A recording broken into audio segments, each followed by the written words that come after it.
బస్సులో అల్లి వెల్లిపాయలు వదులుసుకున్నారని, కూరగాయలు అమ్ముకుంటున్నారని, బుట్టలు అల్లుకుంటున్నారని తప్పేముంది? మేము తప్పని అనుకోవట్లేదు. మీకెందుకు తప్పు కనిపిస్తుంది? అది బస్సులో కూర్చున్న బస్సులు పెంచచ్చు కదా. నేను ఒకటే మాట్లాడతా రాజు, బస్సులో కూర్చున్న తర్వాత సీట్ దొరికిన తర్వాత వాళ్ళ బ్యాగులో ఎల్లిపాయలే ఉండొచ్చు, ఉల్లిపాయలే ఉండొచ్చు, మిరపకాయలే ఉండొచ్చు, లేకపోతే కుట్లే ఉండొచ్చు. వాళ్ళ సీట్లో కూర్చొని వాళ్ళకి పక్క వాళ్ళకి ఇబ్బంది జరగకుండా మనము వాళ్ళ పని వాళ్ళు చేసుకుంటే తప్పేంది?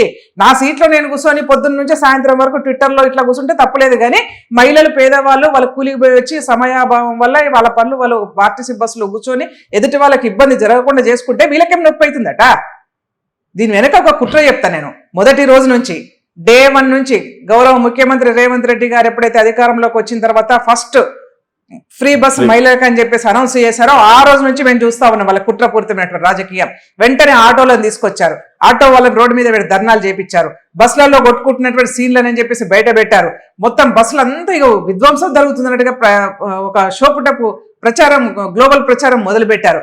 ఎక్కడ మాట్లాడినా యాంటీ ఫ్రీ బస్ అనే పద్ధతిలో కేటీఆర్ గారు మాట్లాడుతున్నారంటే వీళ్ళకి ఎంత అక్కసుందో అర్థమైతా ఉన్నది. దానికి తోడిందంటే ఇవాళ గౌరవ ముఖ్యమంత్రి రేవంత్ రెడ్డి గారు ఆగస్టు 15వ తారీఖు నాడు 2 లక్షల రుణమాఫీ చేస్తా అని చెప్పేసి 2 లక్షల రుణమాఫీ చేశాడు. దాన్ని దృష్టిలో పెట్టుకోయిందంటే ఒకవైపు 500 రూపాయలకు గ్యాస్ సిలిండర్ ఇస్తా ఉన్నాం, 200 యూనిట్ల కరెంటు ఫ్రీ ఇస్తా ఉన్నాం, ఫ్రీ బస్ ఇచ్చినాం, ఇవాళ 2 లక్షల రుణమాఫీ జరిగిపోయింది. ఇవన్నీ చూసిన తర్వాత ఏంటంటే ఇంకా రాష్ట్ర ప్రజలలో వాళ్ళకి బీఆర్ఎస్ పార్టీకి మనుగడ లేకుండా పోయింది, వాళ్ళ మనుగడ ప్రశ్నార్థకమైంది. వాళ్ళకి ఎక్కడ దోచకేదంటే ఫస్ట్ స్టేషన్లో ఏదో ఒకటి మాట్లాడే ప్రయత్నం చేస్తా ఉన్నారు.